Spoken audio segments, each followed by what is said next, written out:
Hi. Johnny master మీద చాలా rumours వస్తున్నాయి కదా, అవును. కేసు కూడా ఫైల్ అయింది. అవును. దీనిపైన ఒక ఇండస్ట్రీ పర్సన్ గా నీ ఒపీనియన్ ఏంటి?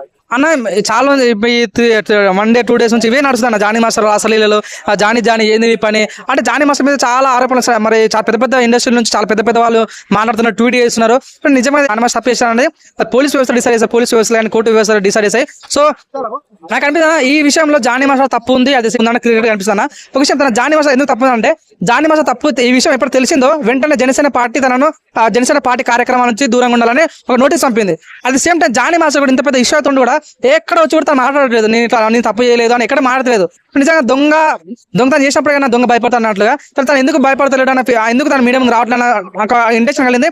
దయచేసి మన జానీ మాస్టర్ ఫ్యాన్ గా దయచేసి మీరు మంచి కొరియోగ్రాఫర్ మీరు అంటే మాకు చాలా అభిమానము. సో మీరు మీడియా ముందుకు వచ్చి చెప్పండి తప్పు చేశారా లేదా, తప్పు చేస్తే మాత్రం 100% యాజ్ ఎ ఫ్యాన్ గా మేము కూడా దాన్ని అంగీకరించాము. సో దయచేసి మీరు మీడియా ముందు రావాలని మనసు కోరుతున్నా. ఇక్కడ పోయిందంటనా అమ్మాయి ఎఫ్ఐఆర్ లో రాసిందన్న, ఇక జానీ మాస్టర్ నన్ను వాడుకున్నాడు, నా దగ్గర చాలా మంది అమ్మాయిలను వాడుకున్నాడు అంటుంది. సో మరి నేను వాడుకున్నప్పుడు వచ్చా మరి మిగతా అమ్మాయిలు కూడా రావాలి కదా అన్న ఫీలింగ్ వచ్చిందన్న. అట్ ద సేమ్ టైం అంటే అమ్మాయి ఏమంటుంది, నేను మ్యాటర్ అతను ఇప్పుడు కాదు కదా, ఒక 5 సంవత్సరం జరిగిందంటారు. సో 5 సంవత్సరం జరిగిందంటే ఇప్పుడు ఎందుకు వచ్చినావు, 5 సంవత్సరాలు ఎందుకు దాచుకున్నావు, ఎప్పుడో లేదు ఇప్పుడు ఎందుకు బయటకు వచ్చినావు అన్న, నేను ఎవరైనా సపోర్ట్ ఉన్నారా, నేను ఎవరైనా డబ్బులు చెప్పిస్తున్నా నాకు డౌట్ వచ్చింది. అట్ ద సేమ్ టైం తను మాట్లాడుతున్న విధానం ఎఫ్ఐఆర్ లో కూడా 376 కేసు పెట్టింది, 576 కేసు, 506 కేసు పెట్టింది, 303 కిచెన్ కేసు పెట్టింది మన రాయదుర్గ్ పోలీస్ స్టేషన్. ఓకే, రాయదుర్గ్లో కేసు వేయడమంటే మన 0 ఎఫ్ఐఆర్ పెట్టింది. సో నిజంగా నాకు డౌట్ వచ్చిందంటే అక్కడ జానీ మాస్టర్ వాళ్ళ వైఫ్ అమ్మాయితో తిరుగుమని జానీ మాస్టర్ వాళ్ళ వైఫ్ ఎంకరేజ్ చేసింది అంటారు.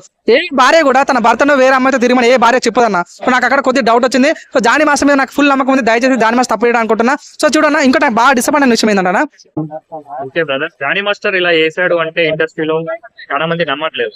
బట్ ఇలాంటివి జానీ మాస్టర్ కాకపోయినా చాలా చోట్ల జరుగుతున్నాయని ఇండస్ట్రీ మీద ఒక రూమర్ అయితే ఉంది, ఇలాంటివి జరుగుతాయనేది. ఇది ఎంత వరకు ఉంటుందని మీరు అనుకుంటున్నారు? నిజంగా ఈ రోజు చెప్తున్నా, ఈ టైం కు మీకు రాకేష్ మాస్టర్ ఉంటే చాలా మంచి సమాధానం చెప్పేవాడేమో.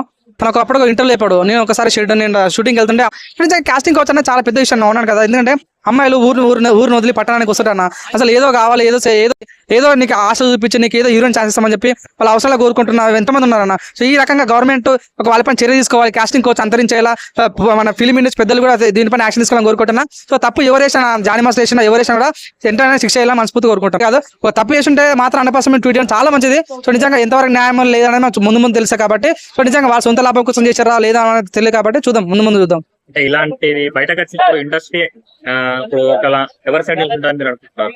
అన్న ఇండస్ట్రీ న్యాయం వైపు నిల్చుంటారో నాకు నమ్మకం ఉందన్న. ఎవరైతే తప్పు చేస్తారో వాళ్ళకి 100% కఠినమైన శిక్ష ఇస్తుంది, న్యాయం కావాలని కోరుకుంటారు కాబట్టి. సో నిజంగా ఇప్పుడు